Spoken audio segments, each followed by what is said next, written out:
Reading with your kids. Hola, niho, konnichiwa, assalamu alaikum, shalom, mahaba, moni muli wanji, namaste, jambo, bienvenidos. Hi, my name is Jedley, and this is the Reading with Your Kids podcast. We're coming to you from the beautiful neighborhood of Reedville in the southwest corner of Boston, Massachusetts. We're so delighted that you're joining us in our mission to help families grow closer through reading. Please be sure to subscribe to the show on the iHeartRadio app, on Spotify, Amazon Music, Apple Podcasts, Stitcher Radio, wherever you find your podcast. This is a very special and pretty wonderful episode of the Reading with Your Kids podcast. Our guest will be Karyn Parsons. You may recognize Karyn's name as being one of the stars of The Fresh Prince of Bel-Air. She is also a celebrated children's author and the founder of the Sweet Blackberry Foundation. She is returning to the podcast, and to switch things up a bit, I asked our extraordinary intern, Justina Thompson, to interview Karyn. So right now, without any further ado, here is Karyn Parsons interviewed by Justina Thompson. Hello, guys, and welcome to the Reading with Your Kids podcast. I sound a little bit different from Jed, but my name is Justina, and I'm an intern, and I've been interning for about a month and a half. And I'd like to welcome Karyn Parsons to the podcast. Hi, Karyn. Hi. Thank you so much for having me here. Yes, we're so excited. We're actually doing a very special Juneteenth episode. And so we're going to be talking about Juneteenth, but we're also going to be talking about Karyn's organization, Sweet Blackberry, and the recent book that you just came out with. It's called Saving the Day, Garrett Morgan's Life-Changing Invention of the Traffic Signal. Yeah. So I'd like to talk about that. But first, let's get started by talking about Sweet Blackberry.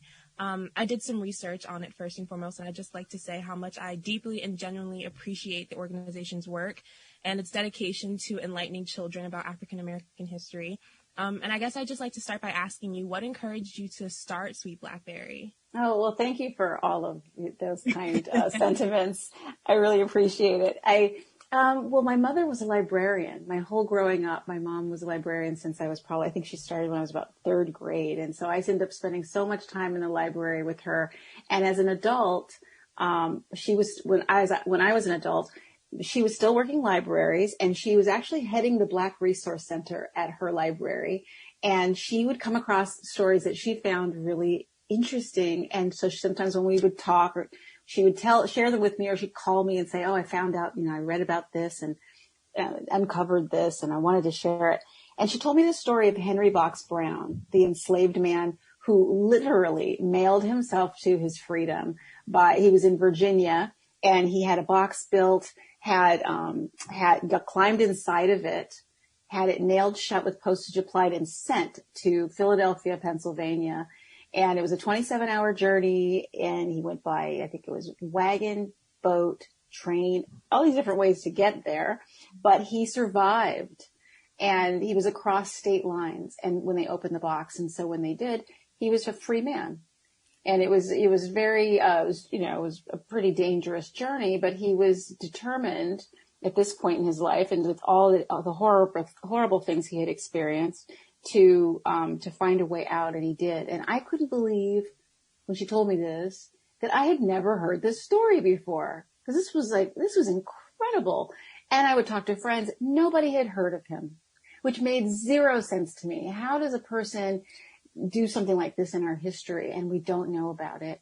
And so I started sharing it with people and writing notes and saying, I want to make this a book for kids, because this is all of the danger and the mystery and the determination, and then the triumph, I thought was so important to bring this story to kids, to show them that what they are capable of when they are really determined, and to not feel like they just can't go forward, and to see this beautiful story. And I put it off forever. I mean, I would make notes about it, and then I would forget about it. And this went on for years until I was finally pregnant with my first child.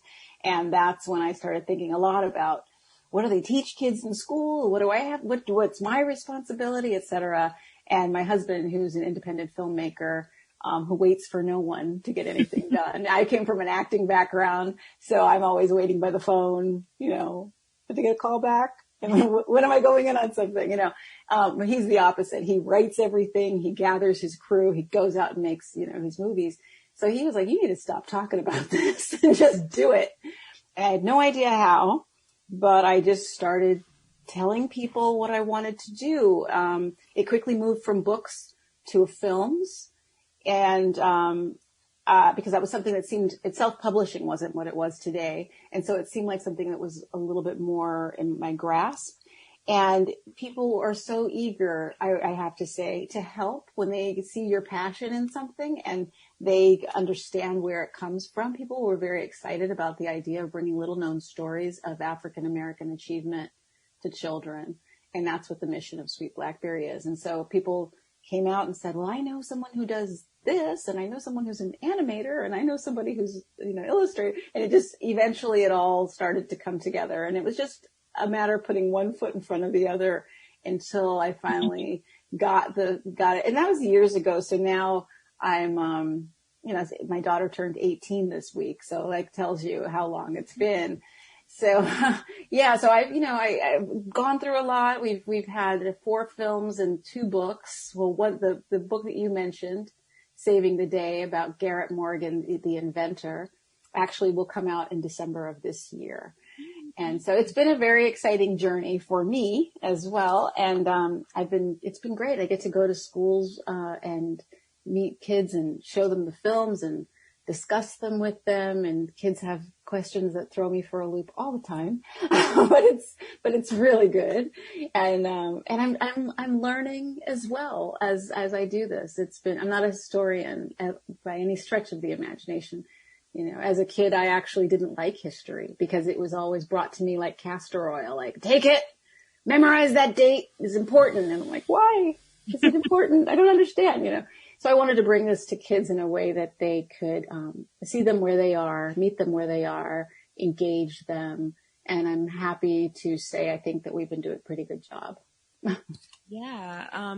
I just wanted to say and make a comment about like growing up and not really having access to those stories and those resources. Like when I was growing up, I was born in 2002, so I'm turning 19, so I'm not that far in age from your daughter. But yeah. Growing up, I didn't have a whole lot of resources and access to those resources because like books about Black kids weren't, on the front of bookshelves at Barnes and Noble. My mom actually used to go and get me any book that she could find about any, happy little Black girl, happy little Black boy, anything that would talk about the joyous parts of, Black and African American in this country. Because obviously all the other stuff is apparent.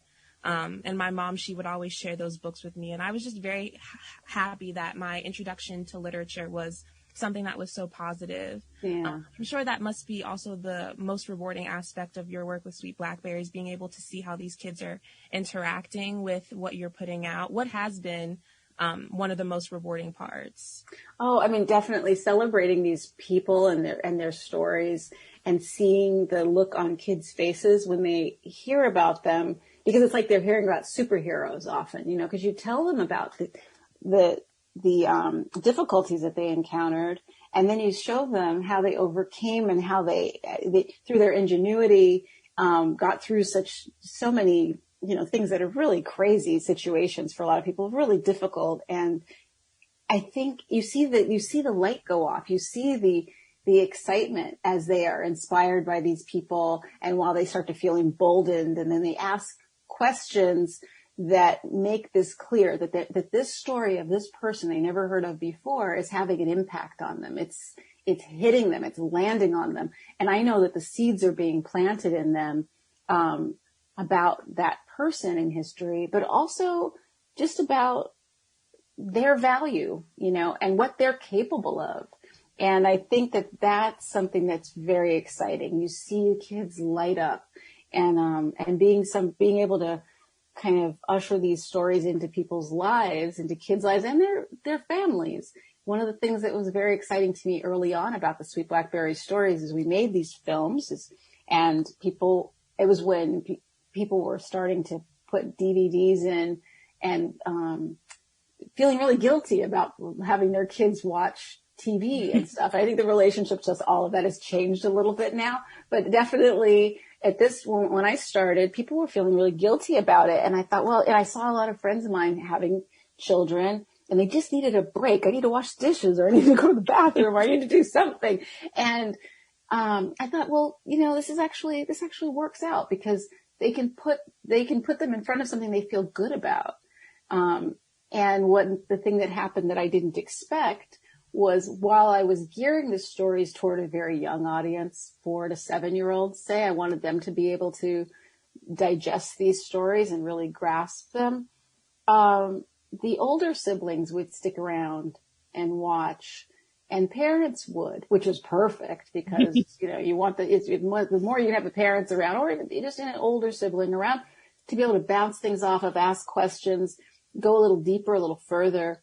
That was really a bonus. I didn't know. And because of the content, because so many people didn't have access, like you didn't and I didn't, to a lot of these stories, they stuck around to hear who this person was and know more about them.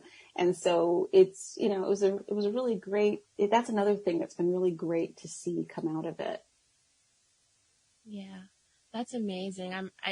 I think we also sometimes underestimate the way that children interact with knowledge. Mm-hmm. Sometimes children, we think that, well, they don't know what they're doing. They're a child. They just think that, like for me, when I looked at children's books, I was like, oh, I like the pictures.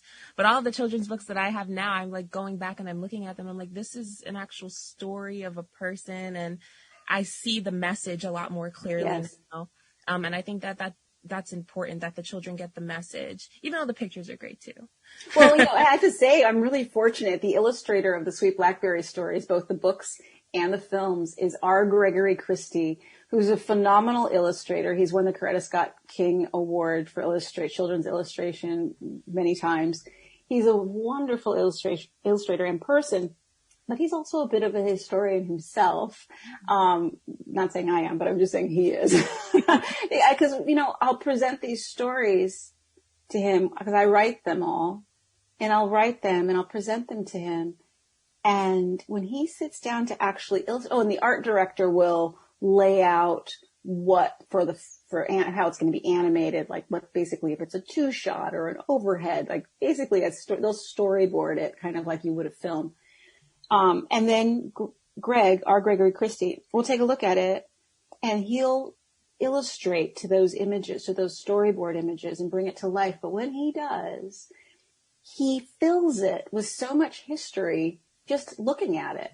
He's always completely accurate about what a schoolhouse looked like in 1918, or in this area, in this particular rural Texas area, or the way people were dressed in Chicago in 1920, and he gets it spot on. He gets so much of these things, and just so the entire environment. So if you were a child who was more mesmerized by the imagery, which I was the same way, I think, as, for a lot of my childhood, I was just like, and I still am, I still have pictures I've cut out from kids' books that I love, but they were just loaded with history right there. So there wasn't just the story. They were actually in the imagery.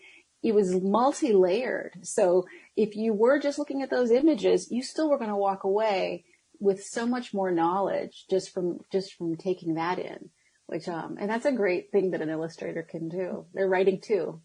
Yes, they're very, very talented. Another question that I have is in terms of talking about visibility and accuracy. I feel like a lot of the things that children internalize, especially if it's historically, related, it's not always accurate, or it's not always telling the entire part of the story. When you were writing the children's books for Sweet Blackberry and kind of putting together the films and the scripts, is that something that you prioritize? Like, you want to tell a very accurate story and make sure that all parts are honest? Because I feel like a lot of African American history often, especially in like public schools, like I went to a public school and I didn't really get the full story. I didn't hear about the Garrett Morgans of the world. Mm-hmm. Is that something that you prioritize? Yeah. And it's tricky. I do. And it's tricky because you can be reading information that's not, necessarily accurate. And you really have to hunt down, because a lot of people, especially now that we have the internet, a lot of people, even very respected sources, get their information from other sources that are not necessarily. So all of a sudden I'll read some fact about somebody, a fact, and I'll say that in air quotes, that so many people are repeating something simple, like how many siblings someone had, because it's maybe something that it was not looked at as too relevant to something, but people keep saying the same thing over and over and over again. And it takes a lot of digging sometimes to find that, like, oh, that's not true. You know, and it can be very frustrating. I try not to get too hung up on some things, but and do my very best.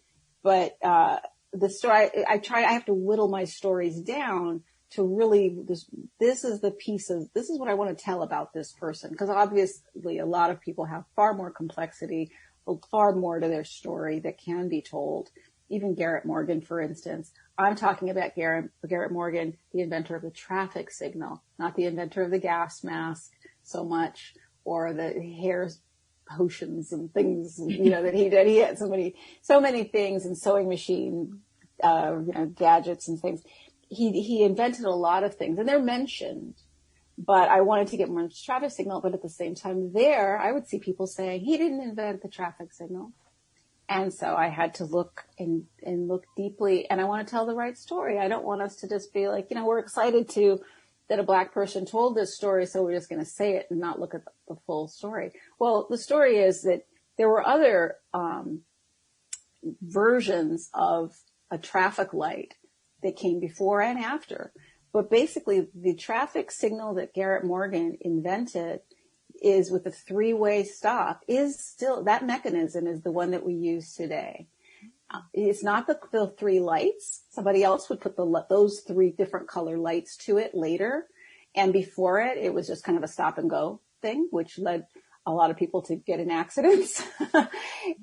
He came up with this ingenious three-way stop, which we still to this day. So when people challenge that, it's very frustrating, because there are a lot of people who say, oh, people just want to give Black people credit for everything.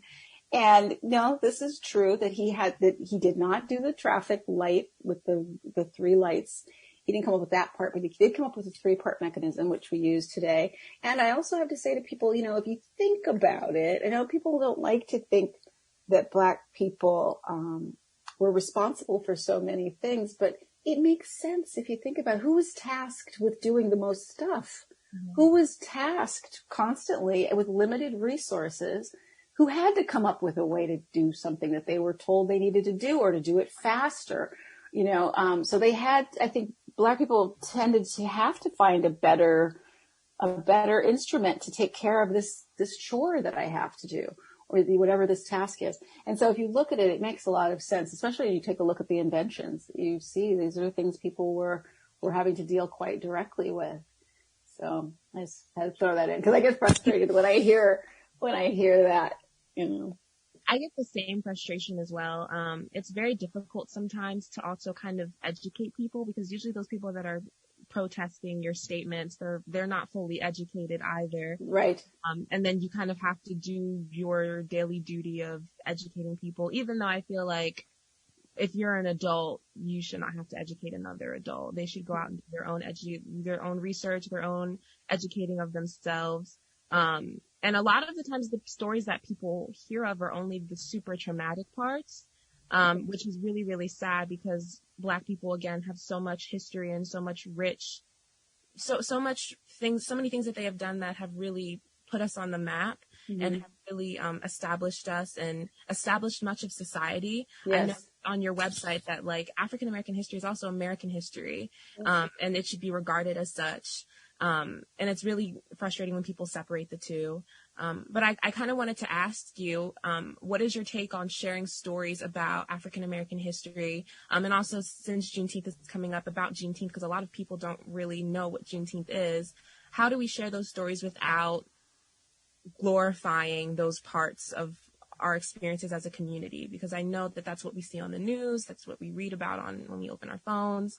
What do you think the best way is to go about sharing those happy parts of Black culture and those happy parts of African American history. Well, there are a lot of people and accomplishments to celebrate that weren't full of trauma. Bessie Coleman, we did a film and a book on Bessie Coleman, the first Black female aviator, first Black female pilot. And the book just came out last December. The film came out earlier in the year.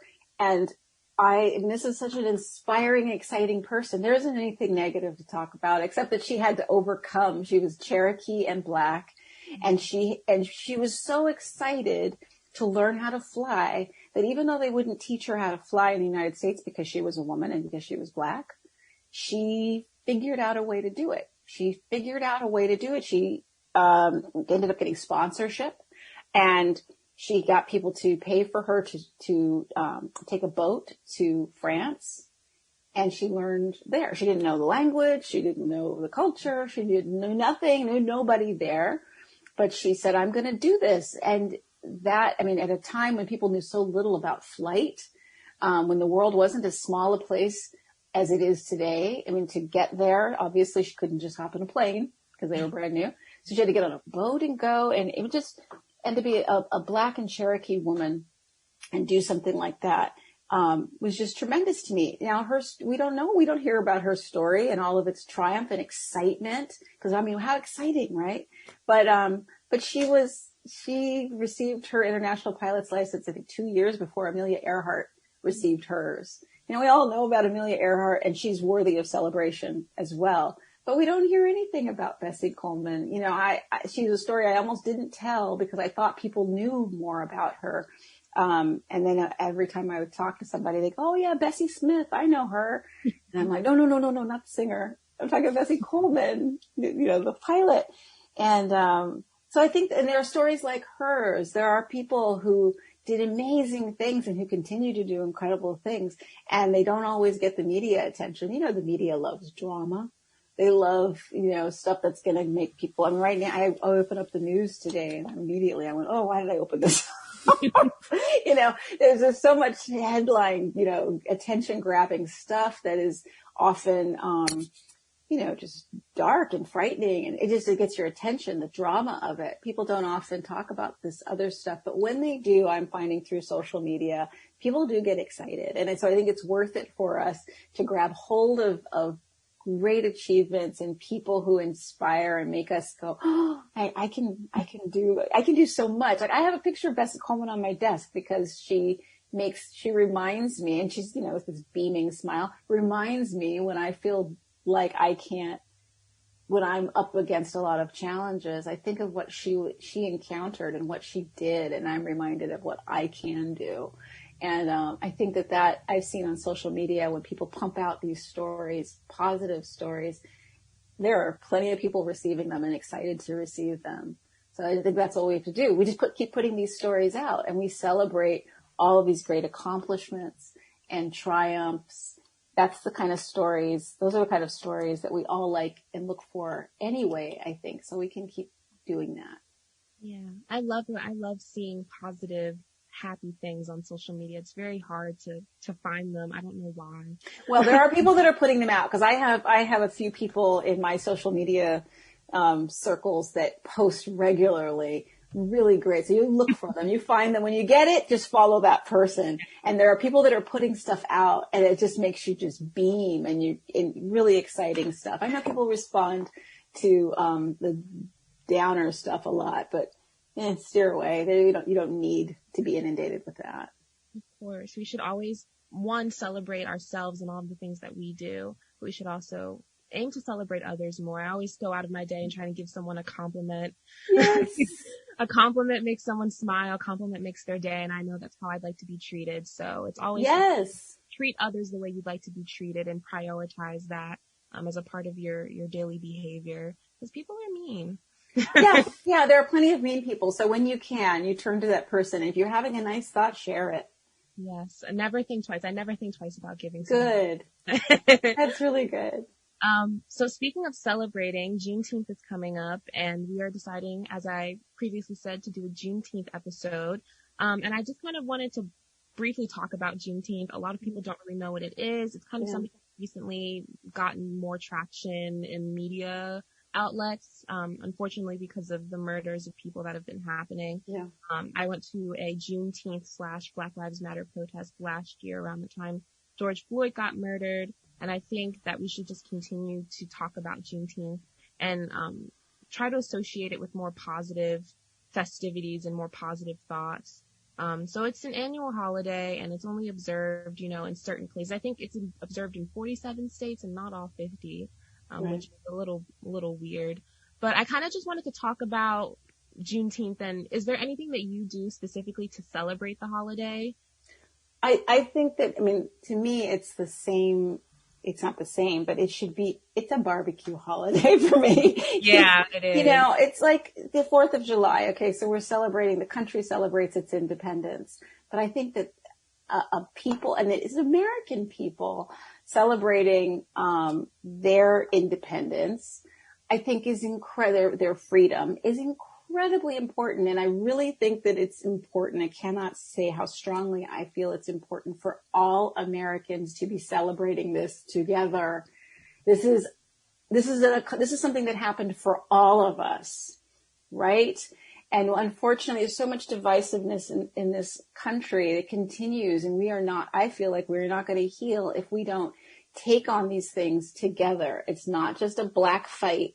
And I think it's treated that way a lot. And I think, some, white people aren't interested in the fight, but I think far more people don't know if it's okay for them to be involved in the fight, or what they can do, or if they should be a part. And I think we need to make it clear that, no, we're Americans. This is something that happened. Slavery was something here. The slavery we're talking about is the slavery that happened here on American soil.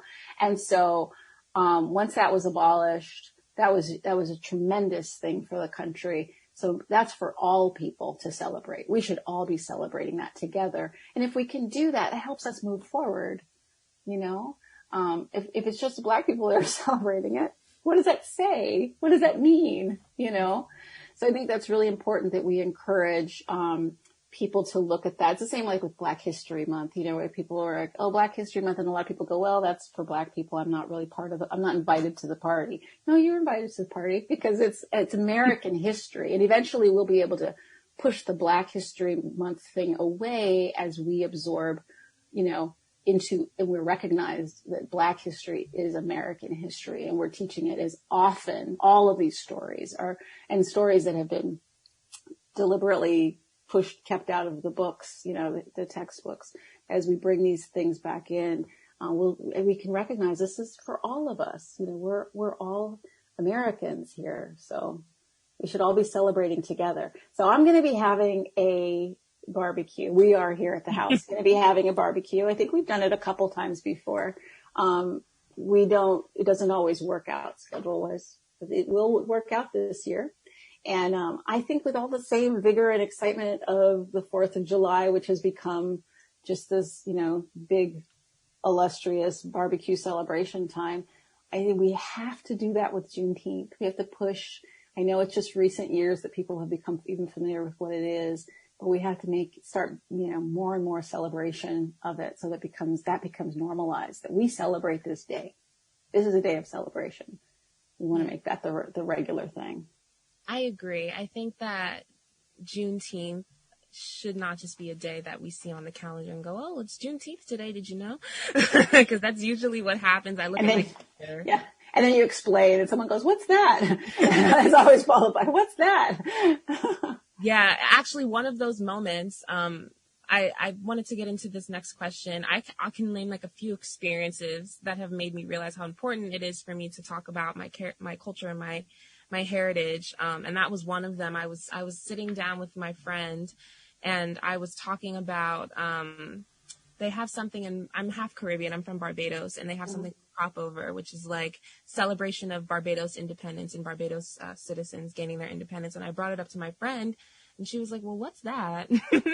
And I was like, well, it's this thing. It's kind of very similar to 4th of July, at least in the way that people celebrate. And she was like, well, I didn't know that happened. That's a thing. Yeah. And it's very shocking that people's knowledge is so limited, because you want to go out of your way to explain to people, what it is. But I also feel like there's a lot of joy in just learning it on your own. I love giving people resources to tell them what's going on, but I hate sometimes explaining. And that can be exhausting for some people, especially Black people constantly having to talk about something that you feel like should just be general knowledge. Have you had any experiences that have kind of made you realize that as well? Like, it's important for me to know about your culture and your heritage and kind of share that with other people, or share resources that talk about that? I think it's really, I think it's great that you're saying you're willing to share resources.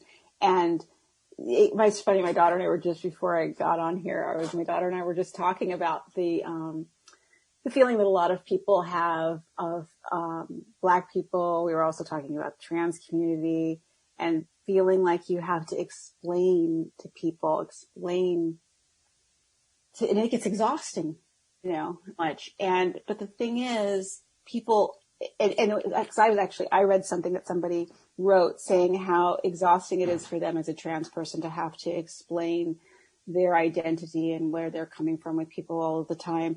And one of the largest showings of love that they receive is when somebody who's not trans does that explaining to somebody else. And I often talk about how it's so great when I know that a lot of people who are not Black feel like they want to be quiet, they want to step back, and it's important to listen, but it is also important to advocate for people and to if you have the information and you do understand, to step up and speak up, because that is such a showing of love and understanding for your whole community, for everybody. And so I do think it's really important it gets exhausting for Black people to talk about, to explain certain things all the time. And hopefully our allies can step in sometimes and go, I got this. I think I understand, and share with other people. And we should encourage that, not discourage that. There's a line between saying, I need you to listen right now, and don't say anything. You don't talk about this. We're all, like I said before, this is for all of us to heal and get better. And so we need it to be as important. It can't just be important to Black people. These things have to be important to everybody. But I do think when we can share, like you said, resources and go, hey, here's some ways you can learn more about this. We should give that when we can, when we have it in us to do it, because we want people to learn. But I don't think it should always be expected that people are just tireless and, yeah. What was it like, sitting down with your children and having that conversation about having those difficult conversations with people? Because I'm sure there's a moment in your life as a parent that I haven't experienced yet. I'm sure I will, but sitting down with them and telling them, well, you're going to have a conversation with someone at some point about this thing, whether it be African American history, whether it be trans issues, whether it be about gun control and violence. Did you prepare yourself to ever sit down and have that conversation with your children? Gosh, it's a really charged time right now. And a lot of these subjects are swirling about us at all times. I didn't grow up with things like that. That was not the environment. For my mother, it was. She grew up during the civil rights era. So, and then for me, it was a whole different time. And then with my children, it's something that they do discuss all the time with their friends and with their schools and it's just everywhere. And in the house, we talk about stuff all the time in this house. I have, race is a big subject, right now. And it's very interesting for my kids. It's really interesting. I'm biracial. My father's white and my mom's Black, and my children's father is Russian, white, and he, they grew up. My daughter and my son, we're their parents. My son looks like I do, coloring wise. We look very much the same. He's probably a little darker than I am, actually. And my daughter is blonde and blue-eyed and very fair. And so they both have their stuff that they're encountering in this. And, colorism in all its areas it plays a factor, right? So it's been very interesting. I was not prepared at all for the conversations that I would encounter with them. And they've, as things have become more, charged in the country, they have the discussions have become more charged, and the things that they're facing at school and the divisiveness that's been going on, in our country we're seeing it reflected in the schools as well. And some of it's just devastating. Some of it's just shocking to me. Behaviors that were such abhorrent behaviors are somehow, some of them are acceptable, we're seeing. And I've got, my daughter is a real activist. I mean, she's always in the streets and she's always on top of stuff. And my son is, he's very frustrated with seeing how a lot of this stuff affects friends, and seeing friends that are afraid of talking about some of this stuff, friends that both black and white friends who are afraid of talking. I don't want to talk about it. I don't want to talk about it. So it's, it's difficult. It's ongoing. I haven't had to sit down and have one conversation. This is something that's constantly going on, which is good, and I'm happy to say that they are both very interested in, and they are both interested in understanding more and learning more. And hopefully they can bring that to their peers as well. But it's not something that we were prepared for. And my husband, both of us are learning a lot along the way, my husband's definitely learning a lot, but I'm also learning a lot. I'm learning a lot about conditioning that I grew up with and things that I didn't recognize in myself or in how I looked at things, because, I grew up in a world that told me certain things were expected of me, and I was finding behaviors in myself that I didn't even know I had, So, it's very interesting. I mean, I'm like, just as an example, really quickly, I told my husband this a long time ago, but there are things like this that you start to learn about yourself. I realized that when I go into stores, I often put my hands behind my back. I automatically put my hands behind my back because I just don't want anybody to think that I'm doing anything. And this is something I've done since I was little. I just adopted, this behavior. And so there are so many things that I pay attention to. And I never thought I was doing anything anymore. It's become such a habit, but there are so many things that you think that are just normal. And you start to go, wait a minute, what is that? And you look deeper and you scratch deeper and you recognize how much some of the things have permeated your being. And, anyway, I'm going a little too far in this. but this is, I'm just saying, this is stuff that it makes it for interesting conversations with my kids. For sure. Yeah, I think it's definitely important to have those conversations at a young age, because you don't want them growing up thinking, well, I'm never going to have to deal with that. I'm never going to have to deal with the adversity of having that conversation. And I guess my last question kind of segues into that. How can we share more about African American heritage with our children, and kind of at the same time prepare them to go out into the world and then share that information with other people and what they've learned?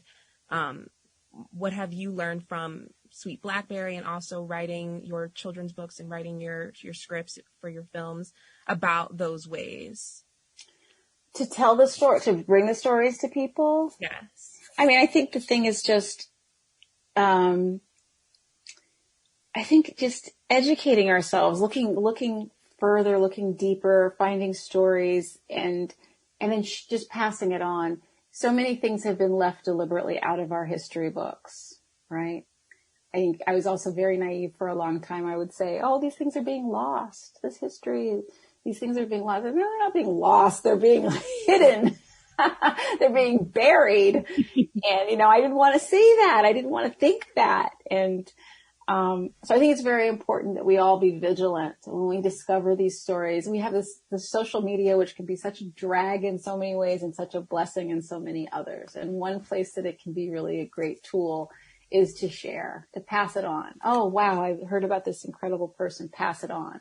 I heard about, so then forget these textbooks. They get nothing on all of us, right? We can share these stories. That's what I want to do with Sweet Blackberry. I was discovering stories. My mother was introducing me to things, and I was finding more and more. And I want kids to know these people. I want them to know about these triumphs. I want them to be excited and look at these obstacles that come along as opportunities for greatness. So that was the whole idea. And so I think if we can all, when we find stuff, whether we look intentionally or we just trip over something amazing, pass it on. Make sure you don't just hold it in yourself, that you do what you can to just tell somebody, I read the really cool story today. They're just, however, let's just put it out there. Yes, of course. And also knowledge is power. And like you said, opportunities for greatness. Once you've acquired knowledge, that is an immediate gateway for an opportunity for greatness. Yes. And so I think that we should just encourage that and promote that and pass, as you said, pass that along as much as we can. I agree. Yeah. Thank you so much for joining us. What are your social medias, your website? Tell the people. Thank you. So Sweet Blackberry, you can go to sweetblackberry.org to learn more about what's going on with Sweet Blackberry. We're also on Instagram, and Twitter, and Karyn Parsons am as well. And I actually have a website, which I think is finally have a website. I think it actually goes live today. So I don't know even what it is. If it's KarynParsons.com or what it is. I haven't even checked yet. But you can try looking at something like that and see if you can find it. But you can still go to Sweet Blackberry and see, also because Sweet Blackberry is a nonprofit organization. So you can also see ways that you can help donate time or finances or whatever to keep the organization going and operating. And like I said, you can see what we're up to and where you can find our Sweet Blackberry stories. Awesome. And don't forget to check out Karyn's book, Saving the Day, Garrett Morgan's life-changing invention of the traffic signal, which will be out in December of 2021. Yes. Thank you very much. Yes. And so be sure to check that out at all of your local book retailers. Thank you so much for joining us, Karyn. This was such a fruitful conversation. You were wonderful, Justina. This was a pleasure. Thank you. Please be sure to join us for the next episode of the Reading with Your Kids podcast. Our guest should be Elisa Brent Weissman. She'll be here to celebrate the Renegade Reporters. I want to thank the folks who made today's show so wonderful. Of course, I want to thank our guest, Karyn Parsons. I also want to thank my guest host, Justina Thompson. I didn't tell you, that was the first time Justina had ever interviewed anyone. I think she did an awesome job. I also want to thank my team, Alejandra Doherty, Fatima Khan.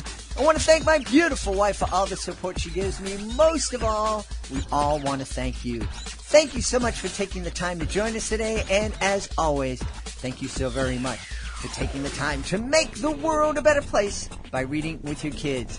I'll be looking for you in the next edition of the Reading with Your Kids podcast.